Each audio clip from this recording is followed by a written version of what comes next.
Good evening to you all. Yeah, longest time, my brother.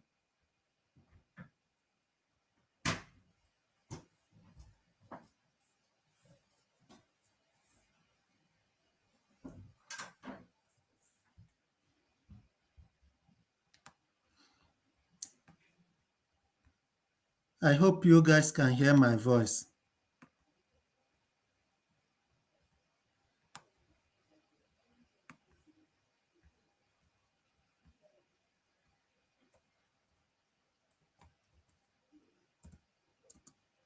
Hello, can you hear my voice?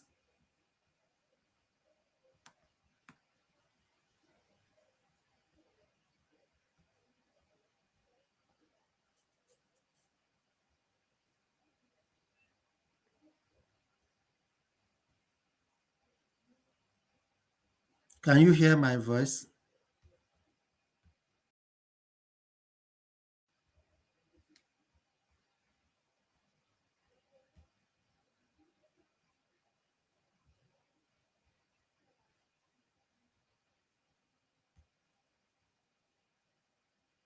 Hello.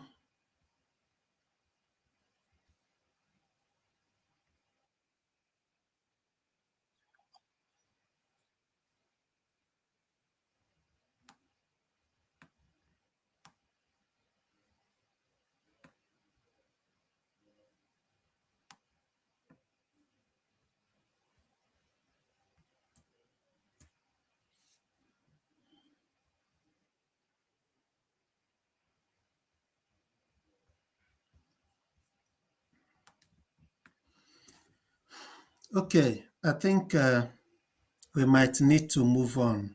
So, how many people do we have here? Well, we will move on so that other people can watch later. So, after the live stream, I will save the video.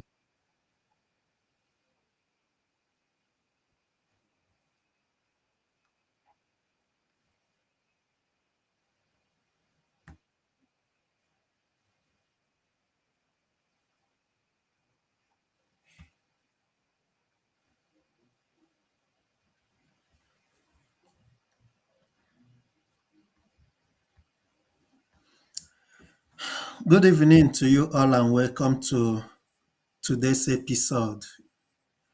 So, what we want to discuss today, we want to compare Sweden with United States of America, popularly called USA.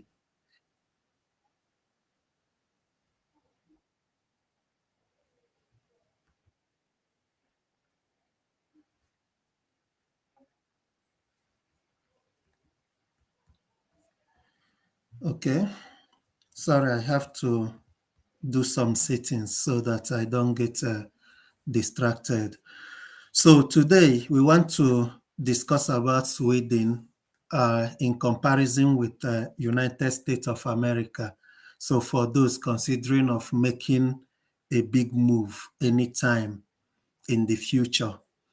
So the main aim of this is that at the end of this discussion or live video, you should be able to effortlessly make your decision with respect to which country you want to migrate to between Sweden and the USA.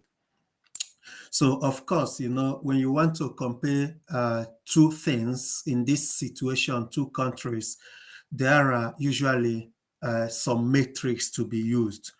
So, and in this discussion, we will focus mainly on the most important metrics. So, of course, there are other things that might be important, which we will not cover today. So, maybe because even though they are important, uh, people can still easily do without them. So, the first thing I want us to look at today is the language. In the past, in Nigeria and other English speaking countries like Ghana and so on, people have continually used language as a metric to um, make their decision about the country to go to. That is the reason why today, if you go to countries like UK, US, Australia, Canada, and New Zealand, maybe then you see a lot of Nigerians there. So they are there because they believe that these countries are English speaking, and then it will be easier for them to integrate into the system. So, but then Sweden, even though their main language is Swedish, that doesn't mean that they don't speak English at all. So, in fact, just like Nigeria, as we have English as our second language in Nigeria, that is how they also have English as their second language in Sweden here. So, and research has shown that 9 out of every 10 Swedes will have a good command of English language. So they speak English language very well.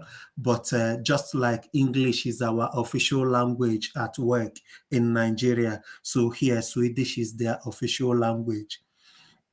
So this simply means that for you to be able to integrate in the Swedish society, then there is the need for you to learn the language Swedish. And also, there are some jobs that actually require you to understand Swedish language very well in both speaking and writing. So, for example, if you are to work in the health sector, like as a medical doctor or as a nurse, you need to understand Swedish very well.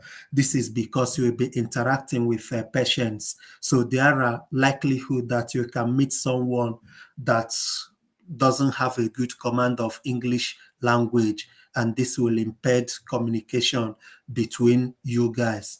So if you are to work in this area, then you need to have a good command of Swedish. So also places like banks, then you want to work as an accountant, as a lawyer, or sales, you want to work in sales, you need to have a good command of Swedish. Uh, and also, there are some positions you cannot attain if you are not good in Swedish. So, because then you will have to meet with, local stakeholders, and you should be able to understand Swedish very well to, understand everything that will be said. Because in many official gathering, Swedish is what is being used because that is their official language. So, but then if you think that learning a new language is not a problem for you, then Swedish might be a better option for you. So we will, we still have a lot to discuss, and then in the end, we should be able to check between the two which one we prefer, so to say. So, having talked about the language, let us talk about the second one, which is bureaucracy. So, Sweden is a highly bureaucratic country as compared to United States of America. So, for example, if you are new in Sweden, to open something like bank account can take you months. It can take you 3 months and above just to open a bank account. So this is because you need to first of all apply for what they call personal number, so, or coordination number. So, and another word for this is social security number. So, but for them, they call it personal number. So you need to apply for this, and to get this number alone can take more than 1 month, sometimes even up to 6 months. And without this number, you cannot open a bank account. So this is what it is. And almost anything you need to do, you have to apply or register. So, for example, you need to have a haircut, you need to make your hair, then you have to book officially on the website. You book for a time, that particular time you need to be there. And you have your haircut. If you go what they call drop in, it is not all the shops that allows drop in. I mean that allow drop in. So some allow drop in while others don't allow it at all. So to be in a safe position, you have to book ahead of time and only go there when it is your time. So also things like getting accommodation, you want to rent an apartment or whatever, you have to also register and then accumulate queue days. So they rent out to tenants in accordance to who has stayed longer in the queue. So for example, if I registered 100 days ago and you registered 20 days ago, I will get an accommodation before you. So this is how it works. But in US, it is not so. So if you are someone that, is you don't like anything bureaucracy, then maybe you can consider United States of America. But if you think this is something you can accommodate, then you might consider Sweden. So next, let's talk about, in Africa, we call it Ubuntu. And then in Nordic Europe, like Norwegian Danish, they call it Jante. So this is just like a spirit of collective well-being. So whereby instead of working for the well-being of one, you work for the well-being of all. So this is how the Swedish society is built. And it is not just Swedish society. Every Nordic country is also built in a similar manner, like Denmark too is also built in this manner. So they try as much as possible to close the gap between the rich and the poor. So it's not like, some people are stickingly rich while others are extremely poor, whereby the poor will worship the rich and all that. All those cannot be found in Sweden. So they try to control it in many ways. For example, if I am a high salary earner, for instance, or I am doing business, making lots of profit, then my tax will also increase. So, for example, if you are earning, let's say, anything above 55,000 kroner from 56,000 kroner and above 60,000 kroner, then your tax will almost be equal to 50%. So somewhere around 45, 46%. So you see that when you take out this tax out of that your huge salary, you will bounce back to almost average.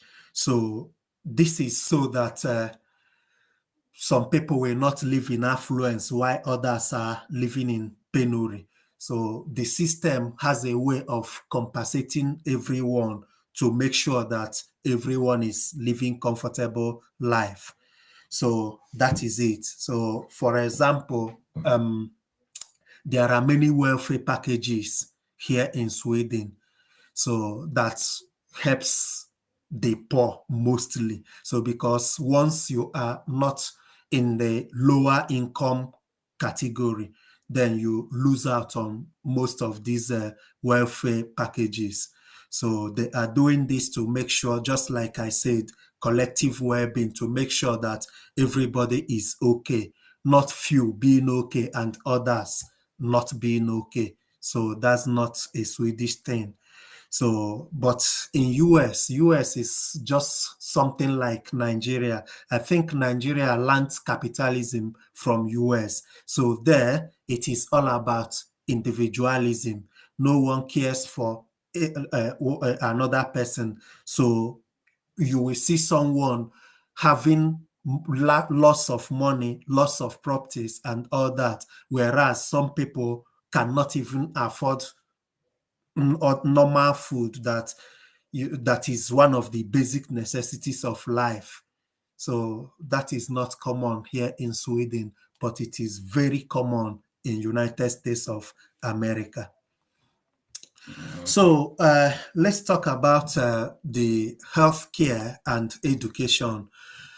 Healthcare and education should also be something we should consider when we want to japa, as we call it in Nigeria. So when you want to japa, you should also consider healthcare and also education system in the country where you are going to.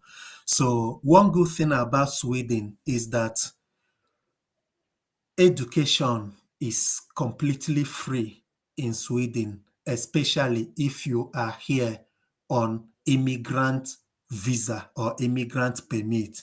So when I say immigrant visa or immigrant permit, something like work permit, for example, you have a job, you are paying taxes, and then you have work a permit based on that work, then all your kids will attend school free of charge from basic to the university level.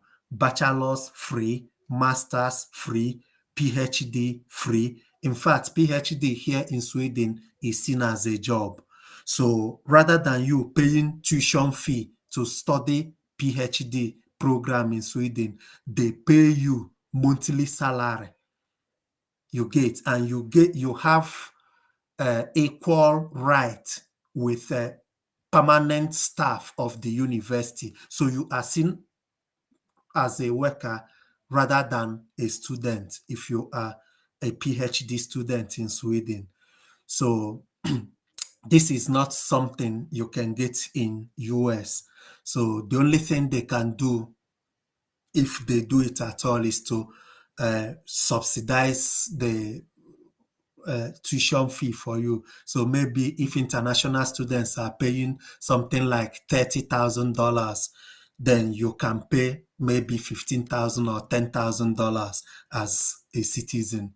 So, but here it is completely free. Then when you talk about healthcare in Sweden, once you are registered in the system, then you are covered by a social health insurance, So when you have your personal number, I don't mean coordination number. They have what is called coordination number. They have personal number. So if you have coordination number, you are not covered. But if you have personal number, you are covered by the Swedish social health insurance scheme.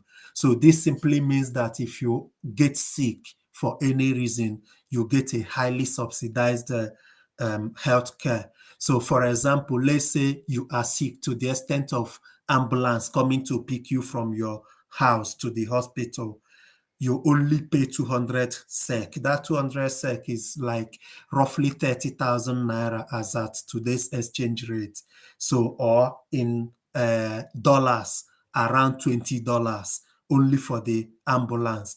Then your visit to the hospital is completely free. You don't pay. So the only thing is that if they recommend any drugs for you, then you have to buy them from the pharmacy and you will pay for that, by the way. So, but then they have this policy whereby if you buy a drug more than a certain amount in a year, then all other drugs you will buy for that year will be completely free. So currently, I don't know the exact amount. So wait, I think I got some.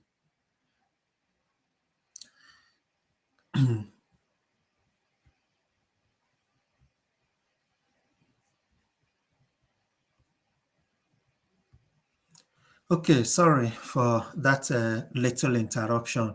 So currently, I don't know the exact amount, but there is an amount you will spend on drugs in a year or within the year.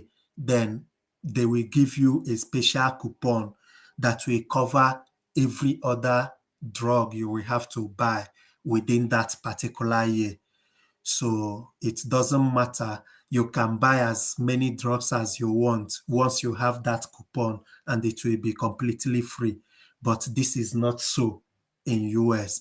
In fact, as a matter of fact, in US, healthcare and education consume more of the family income in US, and this have been over the years part of the greatest nightmares of parents in US. Then let us talk about homelessness. The concept of homelessness is something that is common in US. It is widespread in US.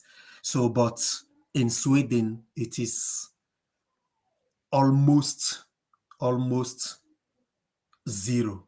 So, and even if you will see some people that are homeless, that will be in bigger cities like Stockholm. You know, Stockholm is the capital of Sweden.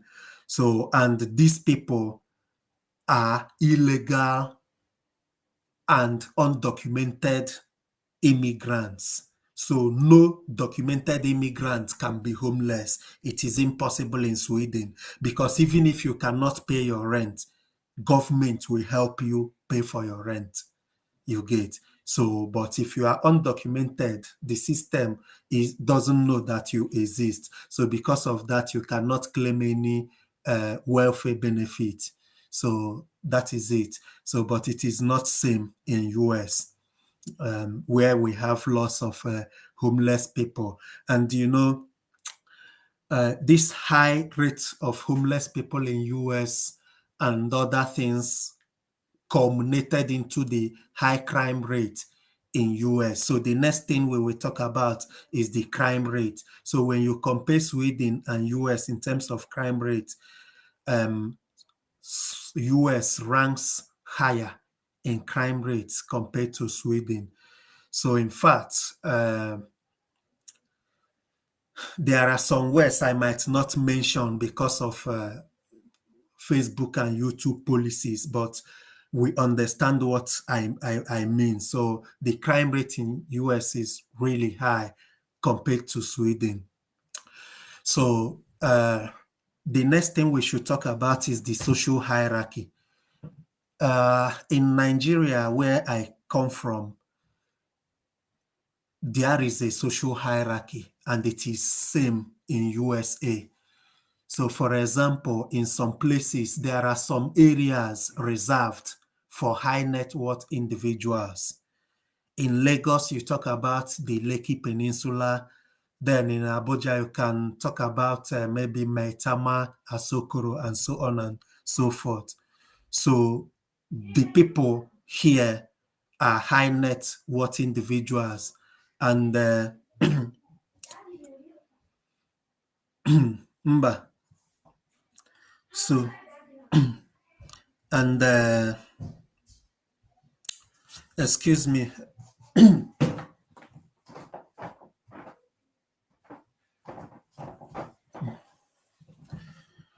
So sorry for that small break.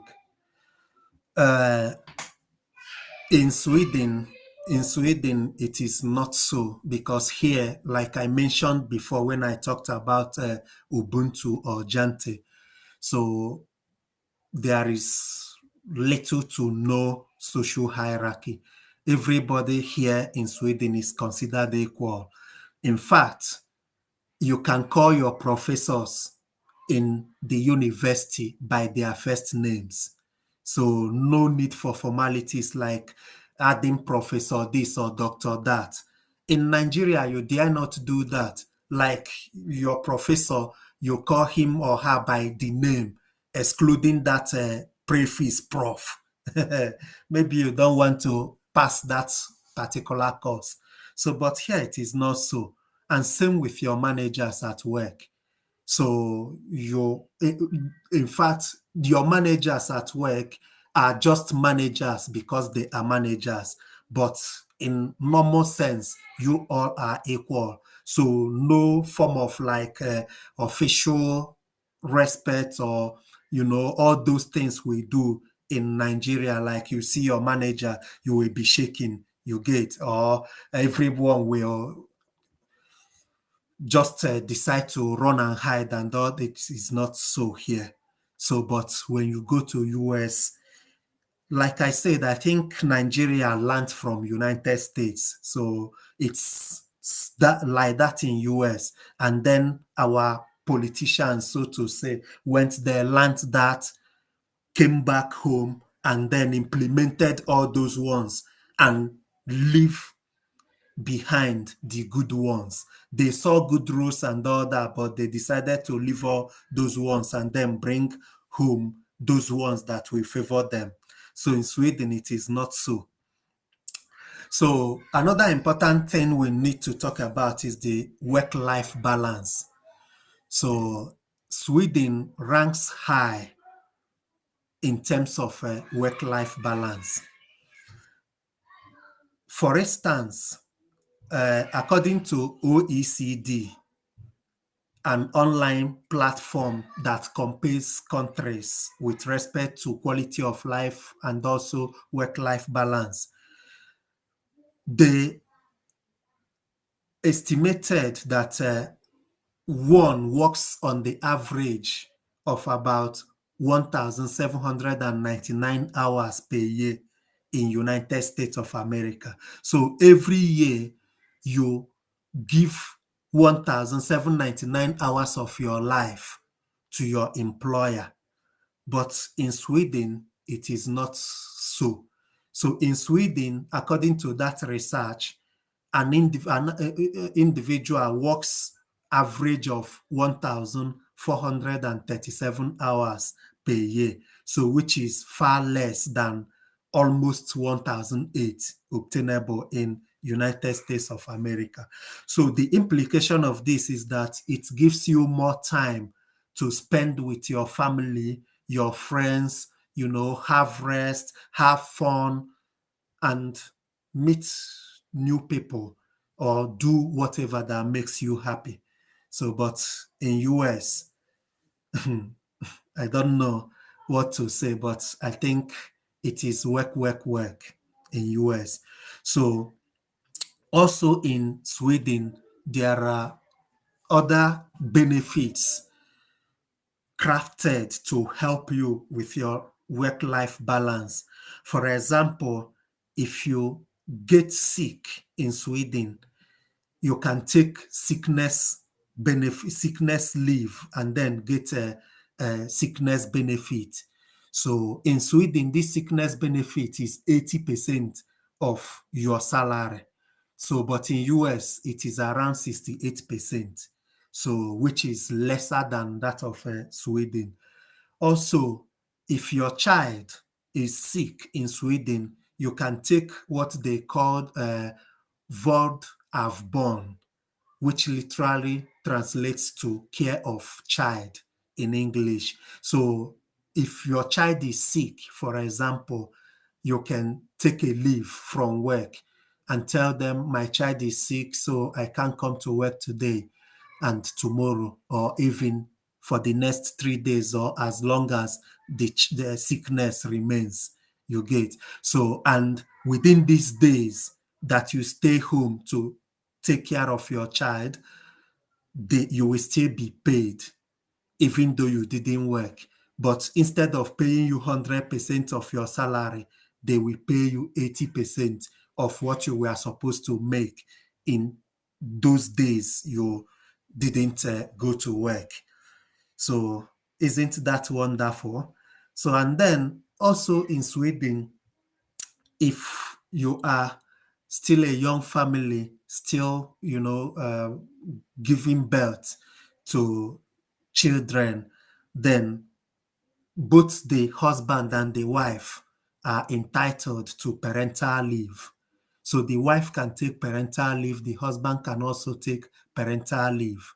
In fact, the husband can take parental leave up to 90 days, which is roughly 3 months. So you stay home with your family, the new child, and then you still get paid, even though you didn't go to work and you are not the woman, but you are the man of the house. So this is not obtainable in United States of America, popularly called the USA.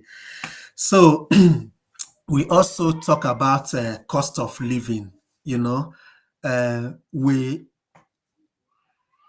like this inflation that is currently going on is worldwide, is all over the world. It is there in Canada, it is there in US. In fact, all the countries are currently experiencing inflation. But then the rate is what is different. The rate of inflation here in Sweden, or let's say the cost of living here in Sweden, is nothing compared to what it is in United States of America. You get. I will say that the cost of living is after the lives of the living in United States. So this makes it difficult for you to survive with only one job in US unless it is a highly paying job. So, but in Sweden, you can live well, or you can live off one source of income, one job, and then you have your health, So rather than work in the night, you are working during the day, you are working, doing 3 jobs, 4 jobs, just to make ends meet. So it is not so in Sweden. You can live a calmer life in Sweden as compared to United States of America. Then there are the last thing I would want us to look at is the quality of life. So when you talk about quality of life, there was, U.S. News and World Report 2023 ranked Sweden as #1 worldwide when it comes to quality of life. So, when they do these rankings, they consider a lot of things. They consider too many metrics like work-life balance, happiness index, and so many other metrics they use to rank for this. But after ranking it last year, Sweden topped. They are #1 currently. So because what they do is in 2024, they will rank it based on 2023 and so on. So that's what they do. And currently, Sweden is #1 worldwide. And Canada is #3 worldwide. But you cannot see US in top 10. US is missing completely in the top 10. So when it comes to quality of life. So to summarize what we have discussed so far, I would say that in my personal opinion, if you want to japa as a family, that is with your wife and children, I would recommend Sweden over US because Sweden is more family centric compared to US. But if you are still single, with high energy to hustle, then US might be better. So, and the reason is because if you are single, it is easier for you to manage your expenses. So you can decide to even live with someone else and share rent to reduce your rent. So you can decide to cut costs. But once family is involved, there are some costs you cannot avoid. So also, when you finally get married, then and start having children, your children will automatically get US citizenships if they are born in US but not in Sweden. So Sweden follows the European law on citizenship. So, and that European law, one of the laws states in terms of citizenship, states that a child does not assume a citizen simply because he or she is born in the country. So you assume a citizenship because one or both parents is or are citizens. You get. So if your mother or your father or both of them are Swedish citizens, then the child can assume Swedish citizenship. But if both are non-citizens, then the child cannot be a citizen from birth. So also, as a single person, you can work as much as you want. So after all, you are not going home to meet any family or whatever. So you can work as much as you want. So because of that, maybe I can recommend US. So that is all from me tonight. And I will thank you all for making our time to join this live program. So thank you and have a nice day, and see you in the next episode that will come up soon. Thank you and good night from here.